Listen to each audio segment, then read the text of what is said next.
So I decided to do a review of every single book that I read this month. I got really into reading after pushing it off for a while, and my to-read list was getting a little bit too long.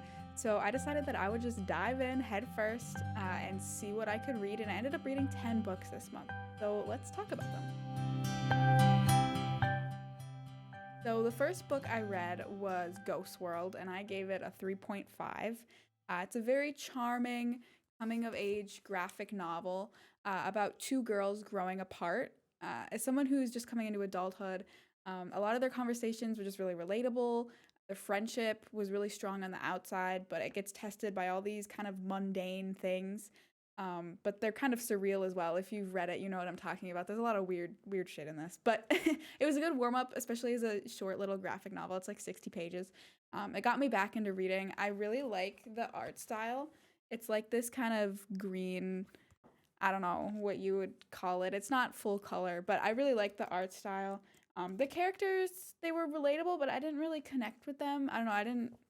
I didn't feel a strong attachment with them, but nonetheless, I enjoyed it and I liked it. Next, I don't have the book, but I read Exile.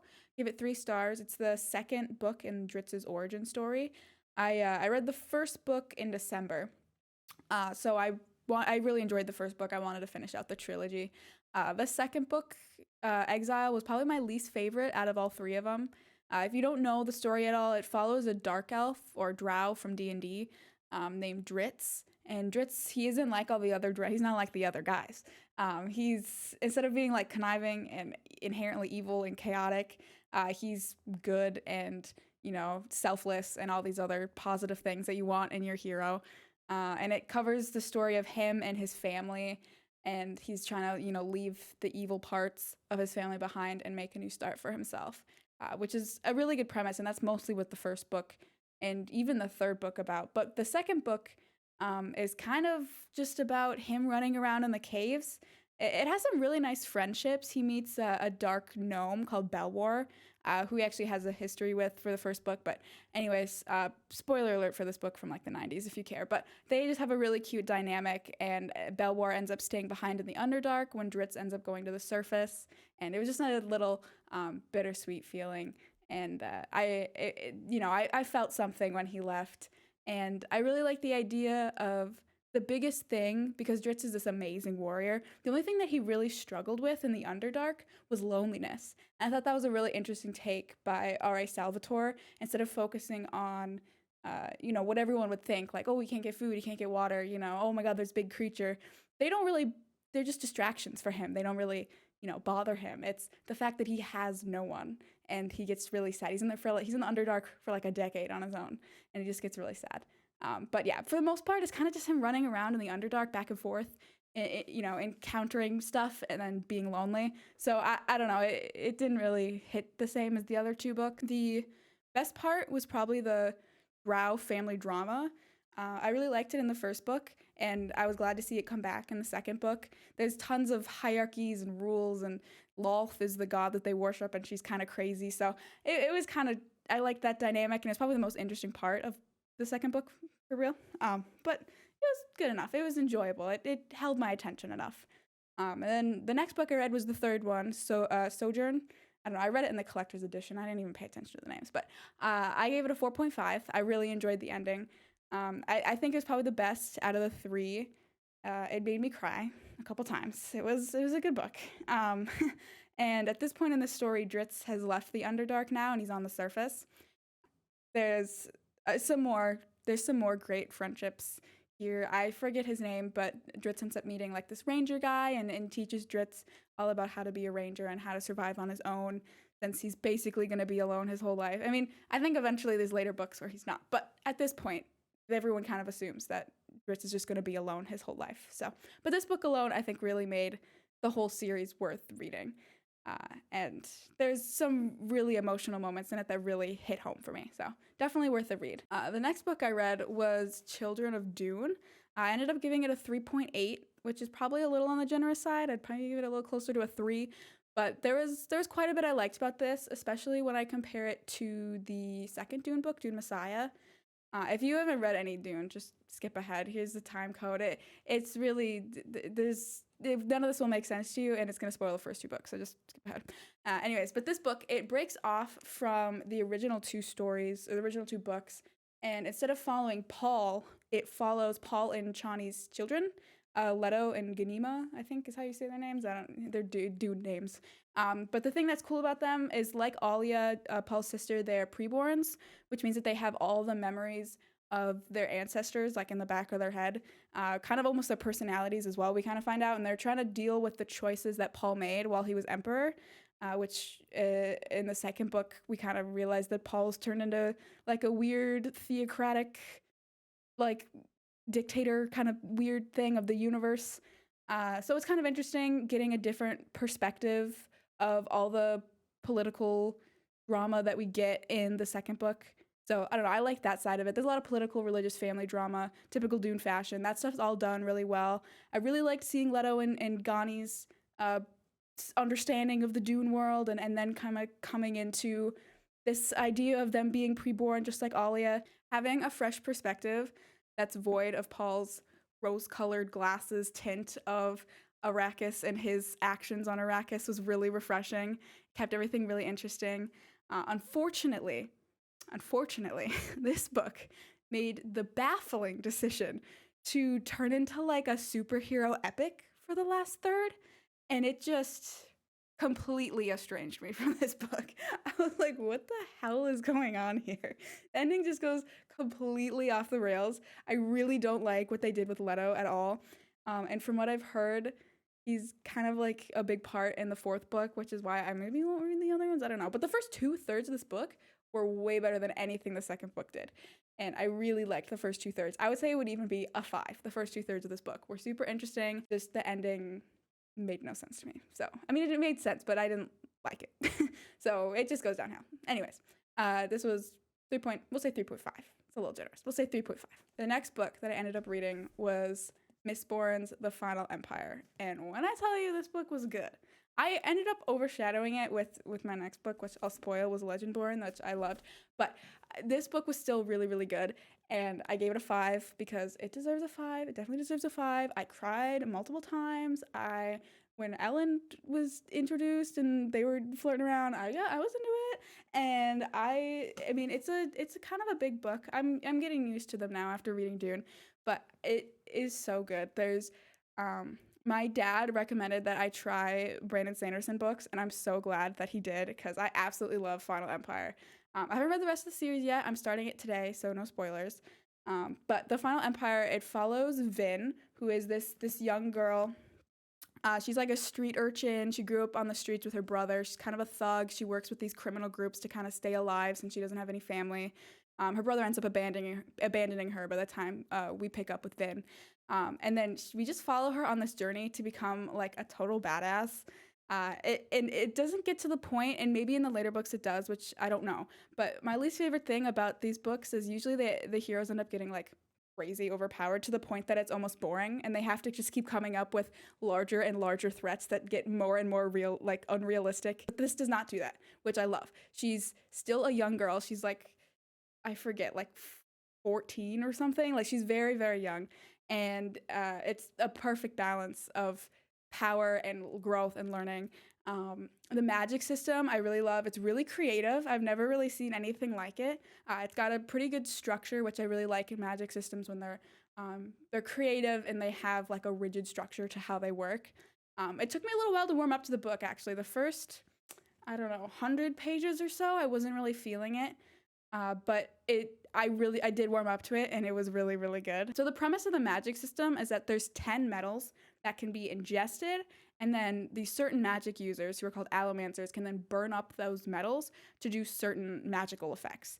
And most people aren't even allomancers, and those that are allomancers can usually only burn one type of metal. So they can only burn copper, they can only burn tin, and those all give them that one effect. But there's certain people who are called Mistborns who can burn all 10 types of magic, and Vin, our protagonist, is one of those. She's not the only one, she's not the chosen one, but she's like one of the chosen ones. There's quite a few of them though, bouncing around. And I just really like that premise for the magic system. I think it's really, really unique. I don't know, I just haven't really seen anything like that where you have to like ingest it. I don't know, it's kind of interesting. And I love Vin's character arc. She has such a good character arc. She's a completely different character from the beginning to the end of this book, and it only takes place over the course of like a year, and she's just entirely changes. Everyone's motivations are super clear. All the side characters are all super interesting. It's a nice fantasy. There's a little bit of heist. I mean, not really even a little bit. It's kind of a lot of heist. It's basically like a heist fantasy. A little bit of romance. It's just a great balance of all these different genres, and it comes together really well. Definitely recommend it. 5 stars. Definitely a must read. I think even if you're usually a YA reader and don't like some of the more in-depth fantasy stuff, I think you'll catch on fast. There's enough other stuff going on that you'd probably grasp onto that. It's very good. Next, though, life-changing read. Life-changing read. When I tell you life-changing read, life-changing read. 6 out of 5 stars. 10 out of 10. 11 out of 10. Perfect book. That's not true. It's not a perfect book, but it was very, very, very, very, very good. Really, really liked it. One of my favorite books I've read in a very long time. Probably since Dune, which doesn't make any sense because this book is absolutely nothing like Dune. But it's very, very good. It's a modern fantasy, and it follows this young girl named Bree. She's a young black girl from the South. She gets kind of just thrown into this unknown world at this like early college program she goes to, where it's all like Knights of the Round Table, like Arthur's Knights of the Round Tables, and all these people are like reincarnations of the original Arthur's Knights, which is such a cool concept. And they're in this eternal battle with demons, and there's like all this magic going on, and it's super good. You won't regret it. There's some LGBTQ representation, which is great, and it also talks a lot about the struggles of Bree growing up in the South as a black girl, which is just something I hadn't really seen in a fantasy novel before, which I really, really liked. And it just added that extra layer on top of the fantasy and on top of the romance and on top of the world building and the magic system that was just incredible. And it wasn't just thrown on top even, it was interweaved with the story really, really well. I really, really like it. I haven't picked up the sequel yet. I'm waiting for it to be on paperback. I have it pre-ordered. I will be reading it as soon as I get it. I will pause whatever I'm reading and read that because I'm so excited to read Bloodmarked. This is a sequel. I'm sure I will love it. I've heard it's a little worse, but I've also heard it's still amazing. So you won't regret it. Please read it. The last things that I read for the month of January were the Hunger Games series, the original, and then the prequel, Ballad of Songbirds and Snakes. I hadn't read it before. I've seen the movies. I liked the movies. And then I decided to read the books. Bad idea. I'm sorry. They just weren't for me. Read the first one. It was okay. There was something about, I mean, to be fair, I went from like two really, really good books with really strong female protagonists that were around the same age as Katniss to Katniss, who I just didn't relate to really at all. And she's pretty strong in the first book. I think it gets worse just because of her trauma. I mean, it's not really a writing flaw. I don't know. There's something about her just didn't click with me. One of my favorite things about books is getting like the internal monologues of characters. And although there's definitely some, I mean, it's all first person, so it's all from Katniss's perspective, which is fine. But I was hoping to get more of Katniss's inner thoughts, and there's some of that, but it just didn't click as much as I would hope. I would hope to get more detail. Fortunately, and I guess unfortunately, the movies are pretty much near replicas of the books. So if you've seen the movies, you know what happens in the book. There's a few minor details, like Peeta has a prosthetic leg, and like there's a couple flashbacks that were pretty insignificant that are in the book. But it was nothing that I felt like the story needed. And honestly, I feel like the story benefited in the movie from having those things cut out. Maybe not the prosthetic leg, but the rest of it, like some of the flashbacks were just unnecessary world building that I didn't really relate to or connect to. And I think my expectations were a little too high after reading Legendborn, to be fair. So I think I had a hard one, but I ended up giving it a 3. I didn't say that. I gave it a 3 because, I don't know. It was okay. It held my attention. But next, I read the second book, which was Catching Fire, which is by far, I think, the best. At least, maybe not, well, it's the best of the original, I think, Catching Fire. I definitely liked it more than the first one. Stakes were raised, they introduced some better characters. I think Finnick is a really interesting character, and he gets explored even more in Mockingjay. I just still wasn't enthralled by it. And I think part of it, which was my thing, is the writing is just very simple as a YA. But I mean, Legendborn was YA, and I didn't feel it about that.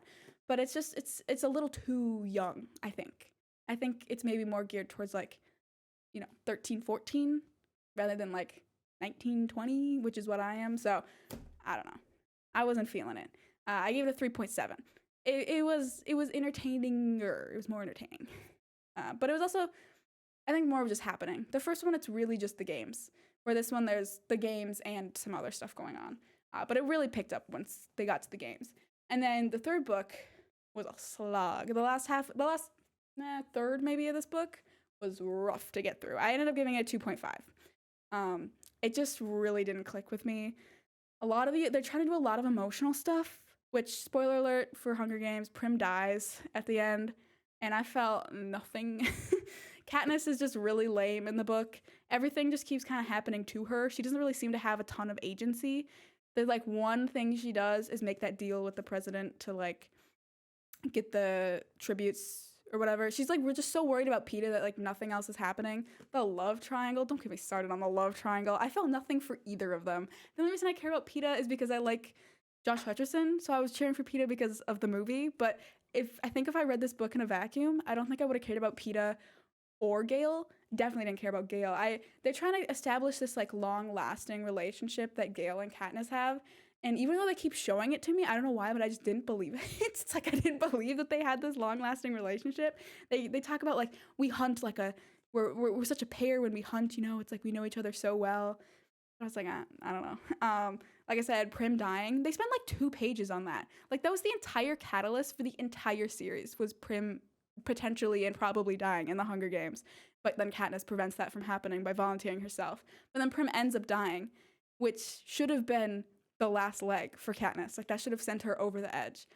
But she kind of just doesn't react at all. And if they would have shown her outwardly not reacting, but internally struggling, that would have been fine. Some people deal with trauma that way. They just bottle it all up. But then they didn't show her thoughts that way. If they would have shown her trying to struggle with it internally. But she just kind of talks to Gale once and is yeah, you killed her, didn't you? And then he was yeah, I guess I did.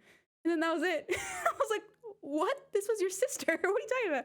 Anyways, but they explore some of the stuff I liked, the idea of trying to explore PTSD and all of these children, or young adults like Finnick. Can't believe they killed Finnick. I knew it was coming, but it's still, I was hoping the book would be different. And all these children being thrust into war. I think a lot of Suzanne Collins' writing just doesn't work for me. I don't know. Again, with the inner dialogue, I need to hear more about the characters' thoughts, or at least show it in their actions. And she didn't really do either in some of the most important emotional catalysts in the story. So it just didn't really work for me. We've got Ballad of Songbirds and Snakes. I was considering reading this first, and I'm glad that I didn't, because this book was so much better than the original trilogy. If I would have started with this, I would have been even more disappointed. Or maybe it would have leveled my expectations after coming off Legendborn. I don't know. But I gave this a 4. I enjoyed it, really. A lot more inner dialogue, probably why I enjoyed it more. The movie, I think, is actually worse than the original trilogy, but the book, I think, is better. It worked better for me, at least. Which I noticed it actually had a lower rating on Goodreads, so I think I may be alone there. I really liked Snow's kind of cruel. He's a little too stereotypical evil, but it worked for me. It was enough. I mean, it's YA, so I don't know, the evil twist, evil protagonist kind of thing. It was working for me. I really liked how his internal dialogue really shows personality and his character really well. The only thing is I wish there would have been more of an arc for him. He kind of just starts off as an evil, capital-loving asshole and kind of ends as an evil, capital-loving asshole, just stronger, more of an evil, capital-loving asshole. I don't know. I think they should have started him off closer to how Tigris feels, where she likes it because she's forced to, and then at the end he likes it because he's forced to, but he's more willing to. I don't know. I feel like they could have done something a little better there. I don't know. More of an arc for him, I think, would have been better. But I did enjoy this book more than the other ones. I think it also probably, I don't really know much about Collins' other work outside of The Hunger Games, but I would think because there's such a big gap between this book and Mockingjay, I would think she's probably just a stronger writer at this point. I don't really know her story, how old she was when she wrote Hunger Games versus when this came out, because this came out in 2020. It's also a lot longer, so I think it benefits from the extra length, because it has more to work with. And I think the other ones maybe too. Sometimes things are they don't need to be that long, but sometimes in order for me to connect with the characters, they need to be fleshed out. But anyways, that was what I read in January. I hope this little wrap up was kind of interesting.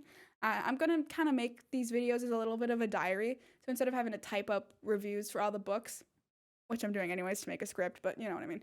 I can just kind of look back on these videos, think about my thoughts after reading them. I ordered a ton of new books that'll hopefully get me through the next few months. I'm really excited for all of them, mostly for Bloodmarked, but for all of them. I've got a few today. They're sitting in my room. I'm going to start on Mistborn, finish that out. Got 2 more books in that series, and then I don't know.